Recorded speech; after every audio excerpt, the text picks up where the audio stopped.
आज का जो वीडियो हम वो थोड़ा एयर पॉल्यूशन का वो टॉपिक उठा रहे हैं। एयर पॉल्यूशन का हम कंप्लीटली बात नहीं करेंगे, हम एयर पॉल्यूशन का एक छोटा सा टॉपिक उठा रहे हैं कि दिवाली के जो फायर क्रैकर्स चलाते हैं, जो पटाखे चलाते हैं, क्या उससे एयर पॉल्यूशन होता है कि नहीं होता है। सबसे पहले जवाब तो हम बोल देंगे कि हाँ होता है।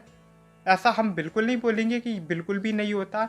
लेकिन जो हम बात करेंगे वो हम ये बात करेंगे क्या एयर पॉल्यूशन सिर्फ और सिर्फ पटाखे की वजह से होता है।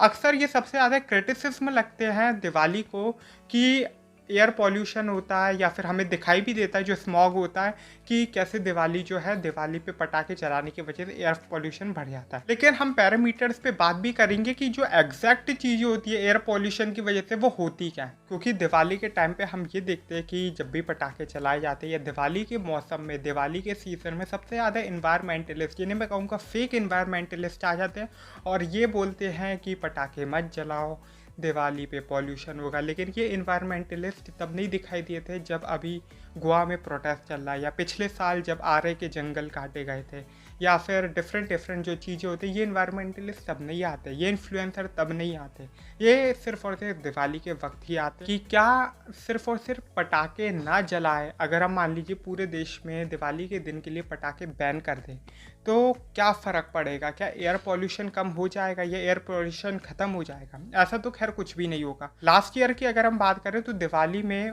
पटाखों को बैन कर दिया गया। पटाखों के कई एरियाज़ में दिल्ली के अंदर पटाखों पे पाबंदी लगी, जिसके कारण पटाखे नहीं जलाए गए थे और पुलिस की पेट्रोलिंग की वजह से पटाखे नहीं जलाए गए थे। रिजल्ट निकल के आया था वो ये था कि जो दिवाली वाली रात थी उधर 30% पॉल्यूशन कम था। मतलब 30% पॉल्यूशन कम था एक नॉर्मल नाइट से। तो अगर ये हम पूरे साल के लिए इम्प्लीमेंट कर दें तो पॉल्यूशन की प्रॉब्लम ख़त्म हो जाएगी। दूसरा जो सबसे बड़ा फैक्टर मैं बोलना चाहूँगा कि जो पॉल्यूशन होता है वो क्या सर्दियों में ही होता है। मेन ये बात होती है कि जो पॉल्यूशन है वो दिखता सर्दियों में, और दिवाली भी सर्दियों के मौसम में आती है, जिस वजह से दिवाली में हमेशा मुद्दा यही बन जाता है। पॉल्यूशन गर्मियों में भी होता है। रीज़न ये होता है गर्मियों में हवा गर्म होती है, टेम्परेचर गर्म होता है, जिसकी वजह से जितना भी पॉल्यूशन होता है वो ऊपर चला जाता है। लेकिन सर्दियों में टेम्परेचर कम होने की वजह से जो जितने भी पार्टिकल्स होते हैं वो सब नीचे रहते हैं, जिस वजह से आपको दिखता है।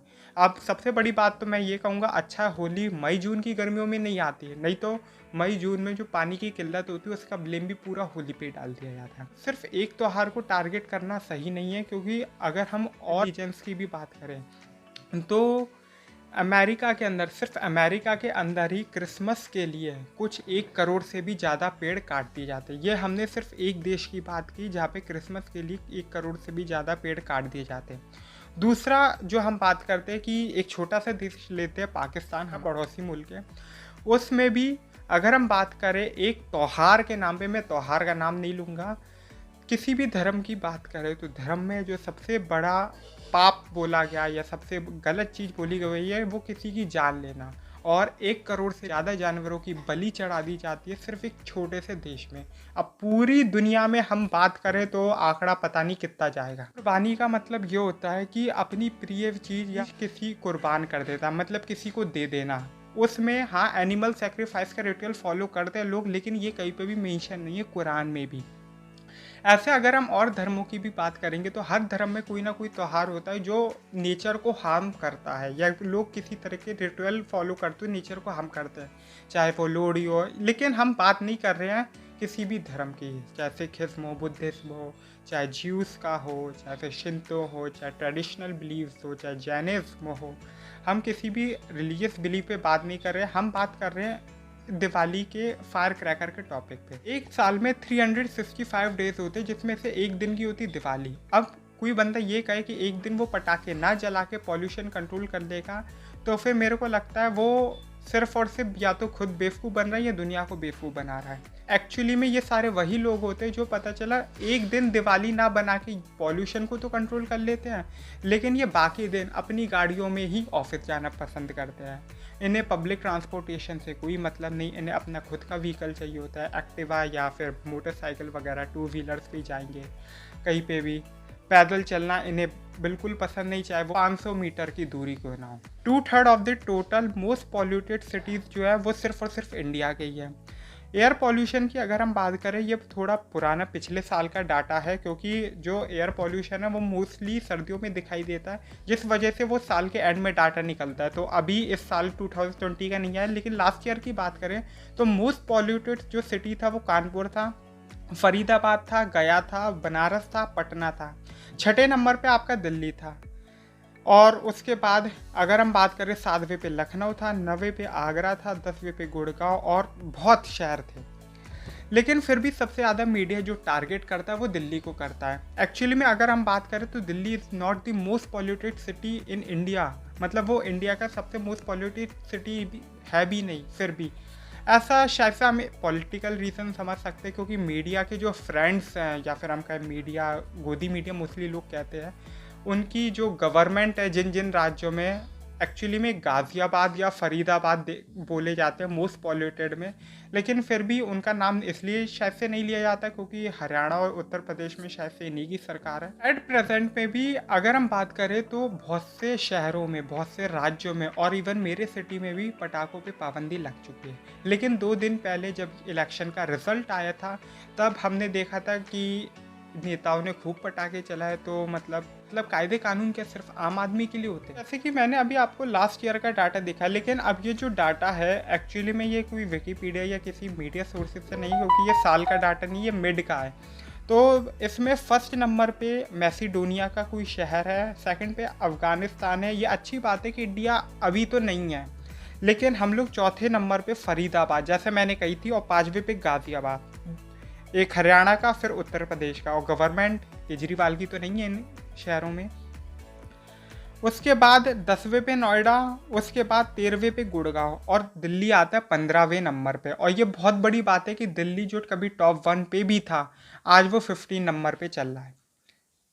इंडिया और इंडियंस की मैं सबसे बड़ी कमी बोलूँगा तो ये है कि हमने पॉल्यूशन का अभी तक मुद्दा बनाया ही नहीं है। पॉल्यूशन को हमने मुद्दा, मैं नहीं जानता क्यों नहीं बनाया, लेकिन सिर्फ और सिर्फ एक ही गवर्नमेंट है, दिल्ली गवर्नमेंट, जो पॉल्यूशन को एक मुद्दा मानती है। सिर्फ और सिर्फ दिल्ली के अंदर ही आपको ऐसे टावर्स मिलेंगे जो पॉल्यूशन को फिल्टर करते हैं। एयर पॉल्यूशन से सबसे ज़्यादा जो फ़र्क किन चीज़ों पे पड़ता है, तो वो ये देखा गया है कि सबसे ज़्यादा जो फ़र्क पड़ता है वो हमारे अस्थमा, टीवी, लंग इन्फेक्शन पे होता है। फिर जनरल हेल्थ प्रॉब्लम्स कह सकते हैं, स्किन इन्फेक्शन और आई इन्फेक्शन। मतलब जो हमारे माँ बाप वगैरह कहते हैं कि चश्मा इसलिए लग जाता है बच्चों के कि वो जो है टीवी या मोबाइल की वजह से।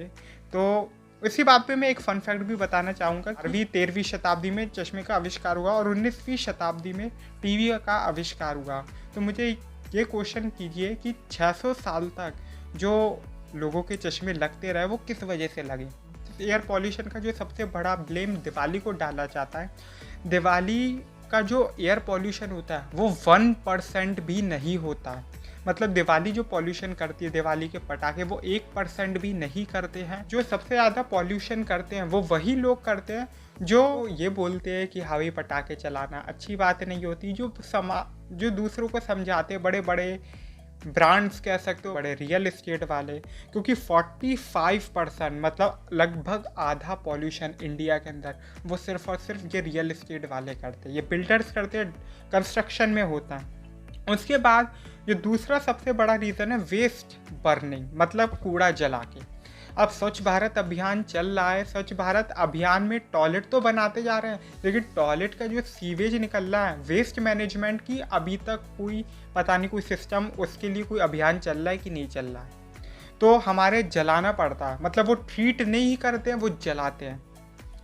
उसके बाद जो तीसरा सबसे बड़ा रीज़न है ट्रांसपोर्ट। जैसे कि मैंने अभी आपको मेंशन किया था कि गाड़ी में, एसयूवी में, एक्सयूवी में या फिर बड़ी बड़ी सफारी में घूमने वाले जो राय देते कि पटाखे मत जलाओ, पॉल्यूशन होगा, तो ये वही लोग होते हैं जो तीसरे नंबर पे आते हैं पॉल्यूशन क्रिएट करने में। चौथे तो देखो डीजल जनरेटर्स होते हैं जो इंडस्ट्रीज़ वगैरह चलती रहती है। 5वें पे भी हम इंडस्ट्रीज़ को ही बोलेंगे। और जो छठा है मतलब दिवाली के पटाखे से भी कई गुना ज़्यादा आपके घर का चूल्हा पॉल्यूशन करता है। हालांकि दिवाली पे पटाखे चलाने पे तो पाबंदी लग गई है, लेकिन क्या गोवा में पेड़ काटने पे पाबंदी लगेगी? ये क्वेश्चन कीजिए अपनी गवर्नमेंट से। क्योंकि मेरा मानना ये है कि अगर कोई पटाखे ना जला के तो वो कुछ एहसान नहीं कर रहा है। लेकिन अगर कोई बंदा पटाखे चलाता है और उसके बाद वो 4 पेड़ भी लगा देता दिवाली पे, तो वो उसका एक बहुत अमूल्य योगदान है पॉल्यूशन को कंट्रोल करने में। तो मैं तो यही कहूँगा, पटाखे नहीं जलाना, मत जलाओ, और अगर जलाना है तो खूब जलाओ। लेकिन मैं दोनों लोगों से एक बात कहूँगा, मैंने पिछले साल भी दिवाली के वक्त वीडियो में कहा था कि प्लीज़ पेड़ ज़रूर लगाएं, तो मैं अभी भी कहूँगा पेड़ ज़रूर लगाएं। अगर आप मेरी बात से सेटिस्फाइड है तो लाइक करो, नहीं हो तो भी लाइक करो, कमेंट करो, और उम्मीद ये करना कि पेड़ लगाओ यार, क्योंकि पेड़ ही कुछ ना कुछ कर सकता है। क्योंकि मुझे तो नहीं लगता कि गवर्नमेंट अभी इंटरेस्टेड है पॉल्यूशन टावर लगाने के लिए, और इवन वो पेड़ लगाने के लिए भी। तो आप ही लोगों पे डिपेंड करता है, क्योंकि हमसे ही हो। तब तक के लिए बाय बाय।